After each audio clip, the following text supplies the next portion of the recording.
In my 20s, I wanted to be an artist so badly. I would spend hours reading all sorts of art business books, spending hours on YouTube. But the only thing I could find were gurus telling me post every single day online. But how in the world are you going to post original content of original paintings every single day when it takes you 1 week to make one painting? It's literally impossible. So I couldn't balance making art and marketing my art and being a tennis instructor and studying. It was all way too overwhelming.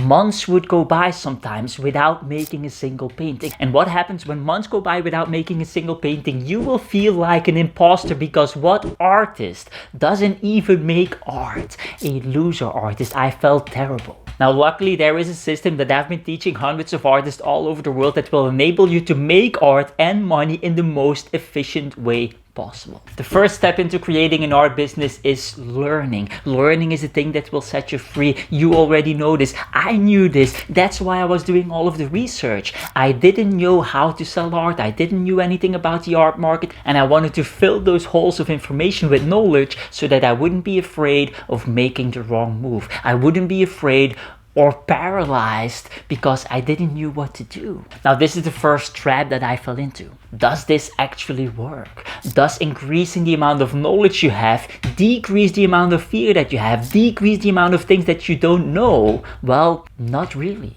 The more you know that you don't know. And as I was researching, as I was studying, there were constantly things that would pop up that I didn't even know I didn't know. And so the amount of unknown increased, the amount of fear increased, and the amount of paralysis that came with that also increased. And so the more I was studying, the less I was doing. And thinking, studying, is simply not doing, and without doing there is no art business. And so the reality is that learning and researching is oftentimes a way to procrastinate. Procrastination knows that when you learn more, your paralysis will increase, your fears will increase, you will do less, which is what procrastination wanted in the first place. And so how can we solve this learning problem, this learning dilemma? Well, most artists will solve it through the efficiency method, which is exactly what I tried. The efficiency method is very simple. You learn until you know the most efficient way of doing something, and then you simply do it with self-discipline and willpower. But does this actually work?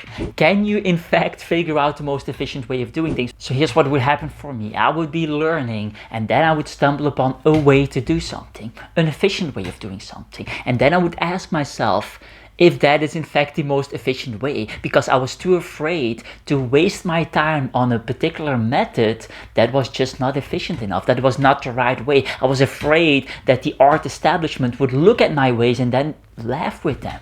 Then be like, this guy clearly doesn't know what he's doing. And so then I would go back into research mode, trying to figure out the most efficient way. And this is the second trap that most artists fall into. They try to find the most efficient way, but most efficient is an expression of procrastination. Any way will do. Doing is more important than thinking. I want you to ask a question to yourself.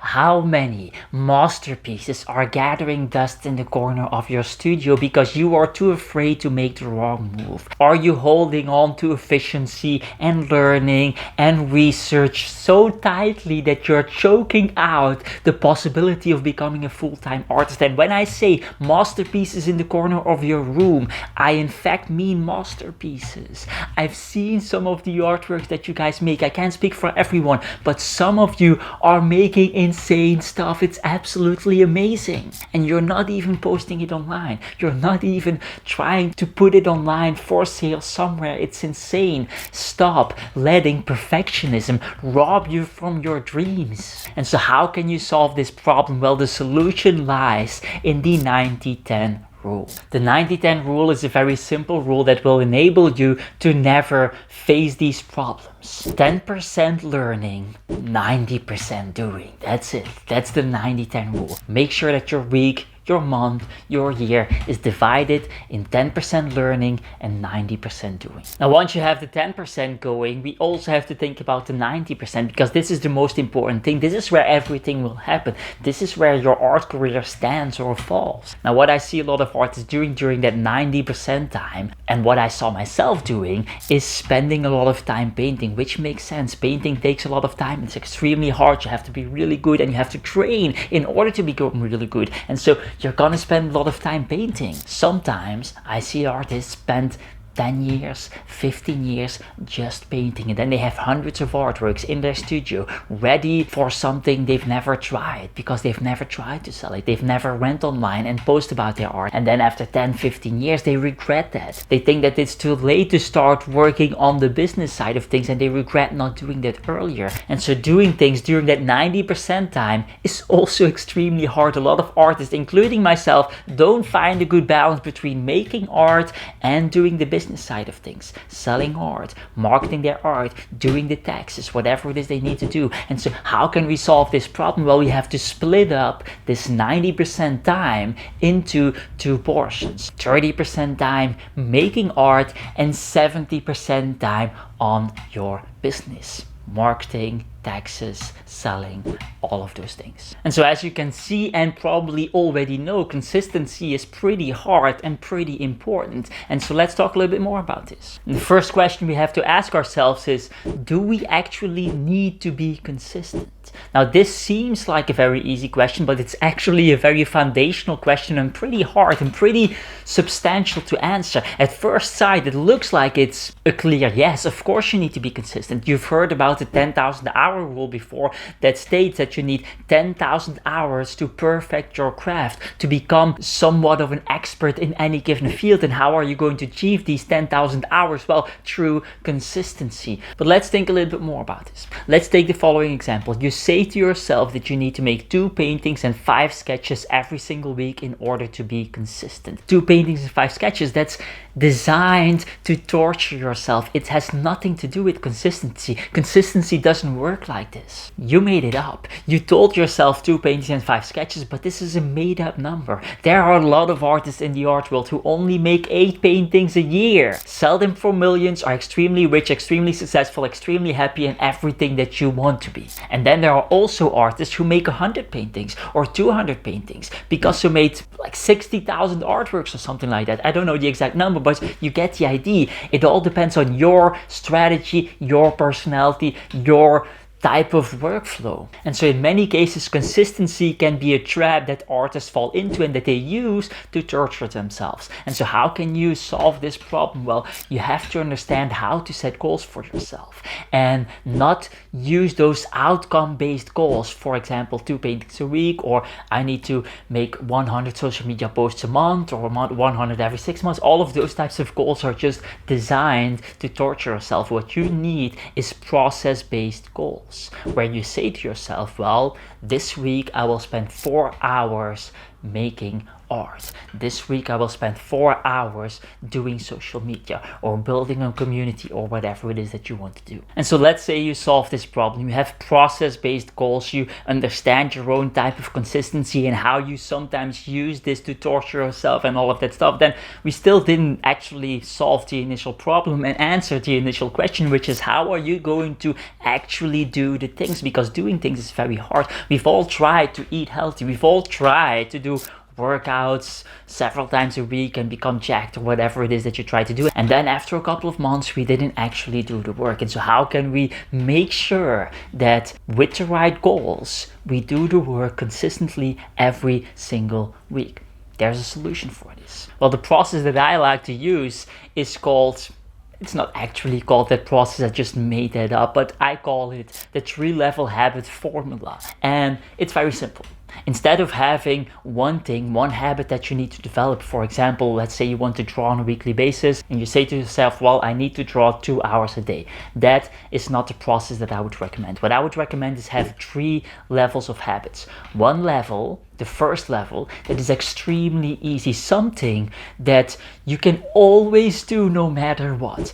Then a level 2 habit that is moderately hard, and a level 3 habit that would be your ideal day where you do everything perfectly. So let's say you want to draw a particular amount of time a day. Let's say you want to draw 1 hour a day and you want to achieve this goal, this habit 3 months from now, 6 months from now, whatever. The first habit, the easy habit, is, for example, drawing one circle in your sketchbook. Pretty goddamn easy. There's not a single thing that can happen during the day that would prevent you from doing this. This literally takes 30 seconds. Then habit number 2 would be going through a complete warm-up session where you take one page out of your sketchbook or just a printer page or something and you draw some circles, you draw some lines, you practice the stability in your hand, whatever it is that you want to do. Then habit level 3 is making an actual drawing.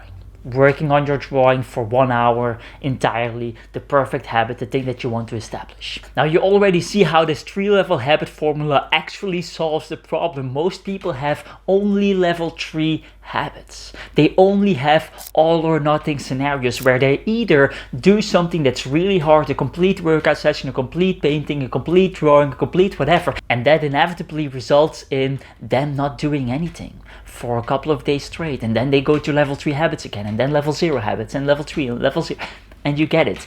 This dance between all or nothing just simply doesn't work. It's actually, again, a expression of procrastination, because procrastination knows that level 3 habits are way too hard, that you're not going to do them every single day, that you are inevitably going to quit, and most likely will keep on quitting for a very long time, which is what procrastination wanted in the first place. And so this 3-level habit formula is ideal. You can use it for everything: eating, working out, painting, posting on social media, whatever it is that you want to do in your life.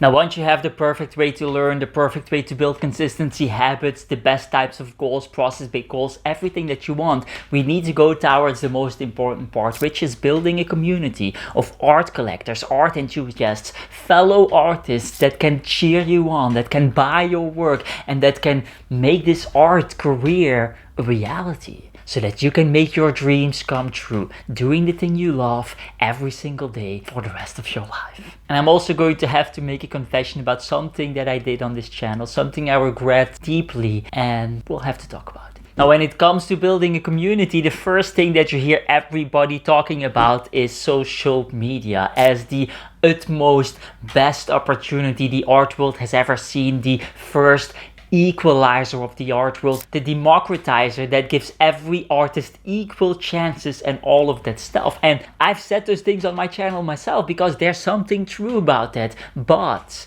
and this is very important, I want you to realize that you don't actually need to become an influencer in order to become an artist. You can just become an artist with other trajectories. Some artists are simply too introverts. They don't like to be on camera. They don't like to play the social media game. They don't like the pressure of constantly having to upload. They don't like the fact that their art becomes content, and that every time they make an artwork they're thinking about, oh yeah, this becomes content on Instagram or TikTok or whatever, and then their artworks are changing because of that. And so it's totally fine to disregard those opportunities, and for some that will absolutely be the smartest thing to do. And if I'm really honest, I sometimes think I went a little bit too far, a little bit too hard into this social media game myself. A couple of years ago I was doing the traditional route. I was having a lot of exhibitions: Berlin, Milan, London, Buenos Aires, you name it, and I was walking that path. And then I saw social media. I saw these artists, average artists, 16-year-olds, 17-year-olds getting thousands of likes, tens of thousands of views, and I thought to myself, hey, wait a minute, there are only 80 people coming to the opening, or 60 people, or in some cases 40 people. So who am I really reaching, and shouldn't I also do this social media trajectory?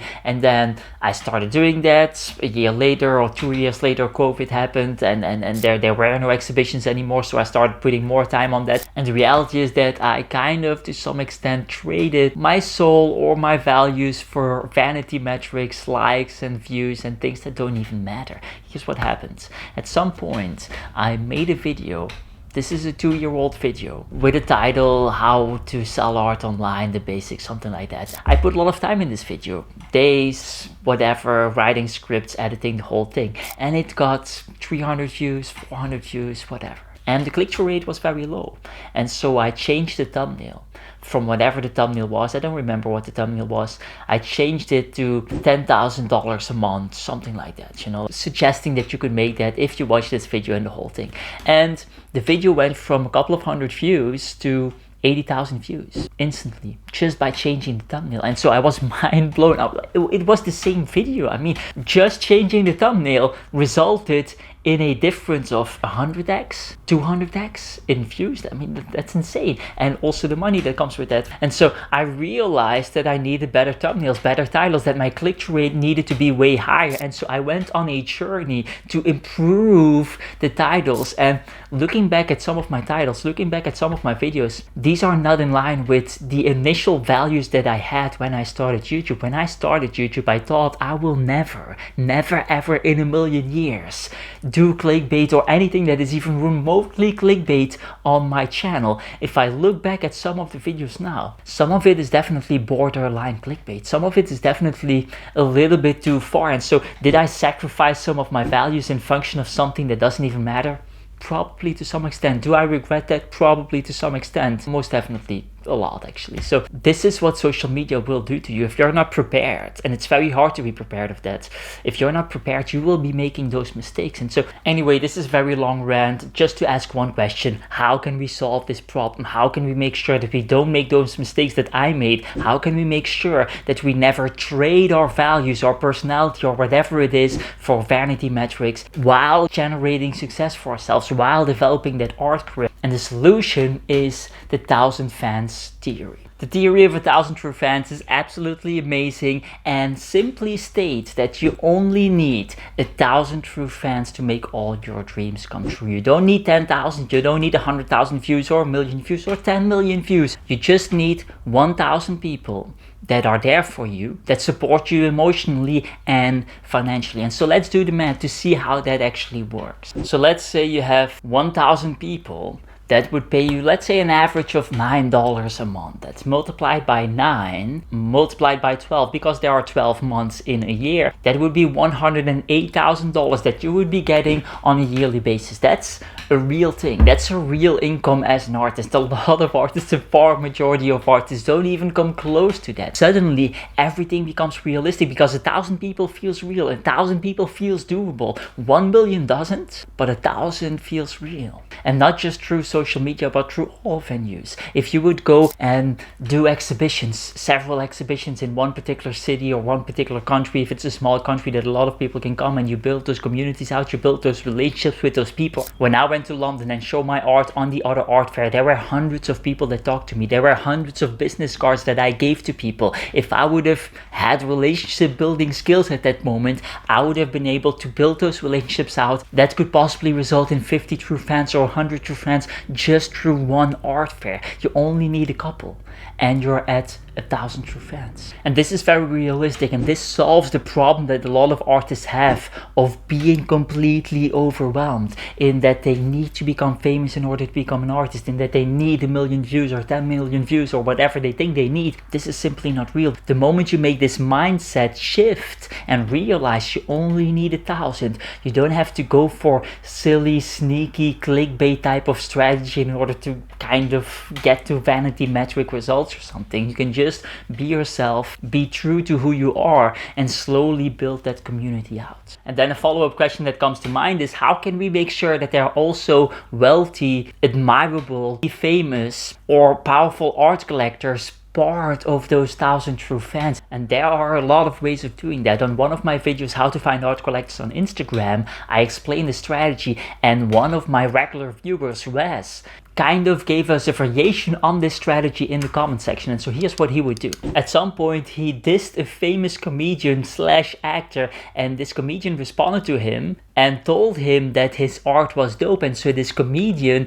slash actor checked out his art based on a diss comment in one of the posts of this guy. And then out of nowhere, people showed up on his page and told him things like, hey, Nick Swartzen sent me. And so what can we learn from this? Well, people, no matter how famous they are, no matter how well connected they are in the art world, no matter how rich they are, no matter how powerful they are just people. They have emotions. They want to be happy. They want to laugh. And if you can make them laugh several times in the comments comment sections on a regular basis on their posts, they will notice you. They will actually check you out. They will be curious who you are. And sometimes it leads into powerful connections that you can just create online. In other words, you don't need 1 million views. You just need 1 view. And you don't even have to post in order to get that view. You can just go in the comment section and people will notice you. The people that comment on my videos, I read all of their comments, and if they keep on commenting, I notice them. Sometimes I ask their name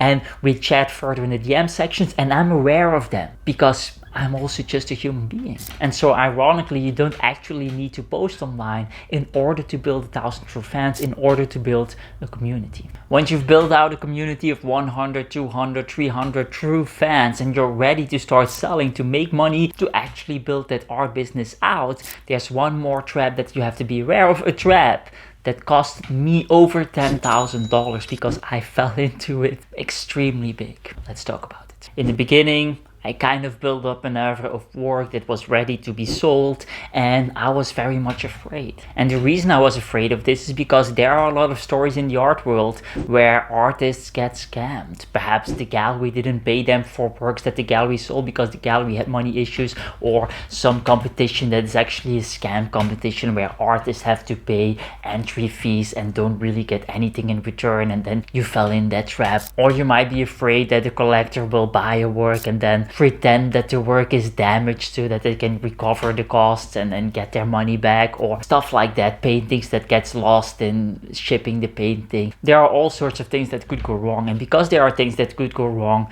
you naturally become afraid of them. And the reality is that, first of all, you don't have to be afraid of them because they almost never happen. There are not a lot of collectors who will pretend that the artwork is damaged in order to get their money back. There are not a lot of galleries that will not pay you for the work that they sold of you. And the reality is that these fears are designed oftentimes to procrastinate. It's another form of procrastination. The reality is that if you would sell 100 artworks, the chances that one of those artworks gets damaged or lost is real, but also extremely small. Those things don't really happen on a regular basis, and so you don't have to be afraid of them. And if they happen once every whatever amount of time, then that's just part of the art journey. That's just part of it. And then you take that loss and you go on without fear. There are basically 2 ways to tackle this problem. One is insuring yourself with expensive insuring type of things. The thing that I was afraid of was not that people would screw me over, but that people would steal my ideas. I had developed a way to paint with lightning from the sky. I had developed a way to paint with chemical reactions, all sorts of strange methods. And I was afraid that people would steal that bigger artists would steal my ideas and then pretend that they made it and things like that. And so what I did is I patented